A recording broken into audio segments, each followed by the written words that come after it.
Rise the lord. ప్రతిరోజు అనుదిన వాక్యం ద్వారా మీరెంతగానో బలపడుతున్నారని నేను ఆశిస్తున్నాను.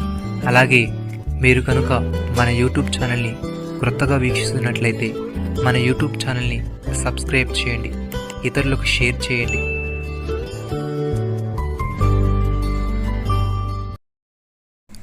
మీరు సర్వలోకమునకు వెళ్ళి సర్వ సృష్టికి సువార్తను ప్రకటించుడి. నమ్మి బాప్తిసం పొందిన వాడు రక్షింపబడును, నమ్మని వానికి శిక్ష విధింపబడును. మార్కు సువార్త 16వ అధ్యాయము 15-16 వచనాలు. యేసయ్య శిష్యులతో ఈ విధంగా పలుకుతున్నాడు. వారు సర్వలోకమునకు వెళ్ళి సర్వ సృష్టికి సువార్తను ప్రకటించాలని ఆజ్ఞాపిస్తున్నాడు. యేసయ్య అందరి కోసం చనిపోయాడు కాబట్టి ఈ సంగతి అందరూ వినాలని కోరుతున్నాడు. ఈ సువార్త లోకమంతా వినేలా చూచేందుకు, తన చేతనైనది చేసేందుకు ప్రతి విశ్వాసికి బాధ్యత ఉంది. రక్షణ, పాప విముక్తి కేవలం విశ్వాసం మూలంగానే కలుగుతుంది. విశ్వాసం తప్ప మరి దేనికి అందులో పాత్ర లేదు. రక్షణ కలగడానికి బాప్తిసం అవసరం లేదు. అయితే యేసుక్రీస్తును రక్షకునిగా నమ్మిన వారు బాప్తిసం తీసుకుని తమ నమ్మకాన్ని బహిరంగంగా ఒప్పుకోవాలి. ఒక వ్యక్తి తాను క్రీస్తును నమ్ముకున్నానని చెప్పి బాప్తిసాన్ని పొందేందుకు నిరాకరిస్తే అతని నమ్మకాన్ని సందేహించేందుకు మనకు న్యాయమైన కారణం ఉంది. భక్తుడి విధంగా అంటున్నాడు, యేసు ప్రభు అని మీ నోటితో ఒప్పుకుని దేవుడు మృతుల నుండి ఆయన లేపెనని నీ హృదయమందు విశ్వసించినట్లా నీవు రక్షింపబడదువు. ఏలయనగా నీతి కలుగునట్లు మనుషుడు హృదయంలో విశ్వసించును, రక్షణ కలుగునట్లు నోటితో ఒప్పుకొనును. ఏమనగా ఆయన యందు విశ్వాసముంచి వాడెవడును సిగ్గుపడుడని లేఖనము చెప్పుచున్నది.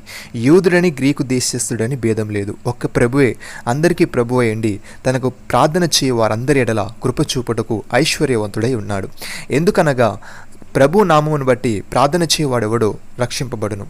ప్రియమైన సహోదరి సహోదరులారా, మనల్ని దేవుని యొద్దకు తెచ్చుటకు అనీతిమంతుల కొరకు నీతిమంతుడైన క్రీస్తు శరీర విషయంలో చంపబడి ఆత్మ విషయంలో బ్రతికింపబడి పాపముల విషయంలో ఒకసారి శ్రమపడెను. దేవుని దీర్ఘశాంతము ఇంకా కనిపెట్టుచుండినప్పుడు పూర్వము నోవాహు దినములలో ఓడ సిద్ధపరచుండగా అవిధేయులైన వారి యొద్దకు అనగా చెరలో ఉన్న ఆత్మల యొద్దకు ఆయన ఆత్మరూపిగానే వెళ్ళి వారికి ప్రకటించెను. ఆ ఓడలో కొందరు అనగా 8 మంది నీటి ద్వారా రక్షణ పొందిరి. దానికి సాదృశ్యమైన బాప్తిసము ఇప్పుడు మిమ్మల్ని రక్షించుచున్నది. అదేదనగా శరీర మాలిన్యము తీసివేట కాదు, కానీ యేసుక్రీస్తు పునరుద్ధాన మూలముగా దేవుని విషయము నిర్మలమైన మనస్సాక్షినిచ్చు ప్రత్యుత్తరమే.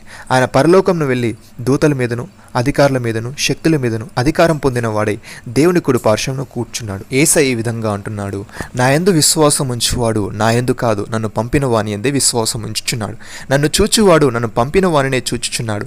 నా యందు విశ్వాసం ఉంచు ప్రతివాడు చీకట్లో నిలిచి ఉండకుండానట్లు నేను ఈ లోకమునకు వెలుగుగా వచ్చున్నాను. ఎవడైనను నా మాటలు వినియు వారిని గైకొనుకునేలా నేను అతనికి తీర్పు తీర్చను. నేను లోకమునకు తీర్పు తీర్చుకు రాలేదు, కానీ లోకమును రక్షించుటకే వచ్చుతుని. నన్ను నిరాకరించి నా మాటలు అంగీకరింపని వానికి తీర్పు తీర్చువాడు ఒకడు కలడు. నేను చెప్పిన మాటయే అంత్య దినమందు వానికి తీర్పు తీర్చును. నమ్మిన వారు నాతో కలిసి ప్రార్థనలో ఏకీభవించండి.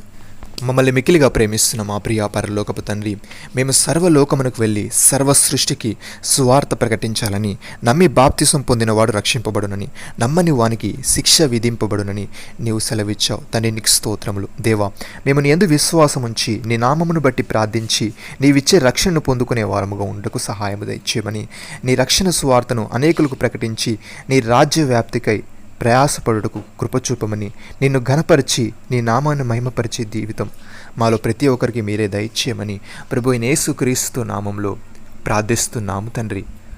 ఆమేన్.